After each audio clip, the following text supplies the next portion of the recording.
Yauwa, hajiya ga kayan.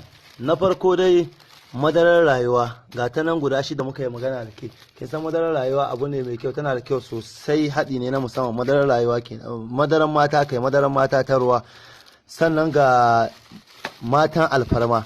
Matan alfarma haɗi ne na gari na musamman, sannan akwai matsi a cikinsa, shine matan alfarma. Sai kuma kin fi budurwa uku.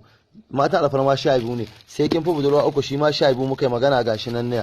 Kin fi budurwa uku, gari kenan ne, sha yanzu magani yanzu, haɗi ne na musamman. Sannan ne kuma sai na maliya sex powder, wanda na musaya miki shi da wannan anix hezol kayan daɗi, haɗi ne na musamman, shi ma yana da kyau sosai. Sannan sai ɗan jan ra'ayi, sai ɗan jan ra'ayi ga yanan guda 12 ne. Ɗan jan ra'ayi ga yana haɗi ne na musamman, ɗan jan ra'ayi set ne mai kyau na musamman. Sai kuma zaburi ƙara na maza, zaburi ƙara na maza ga yanan.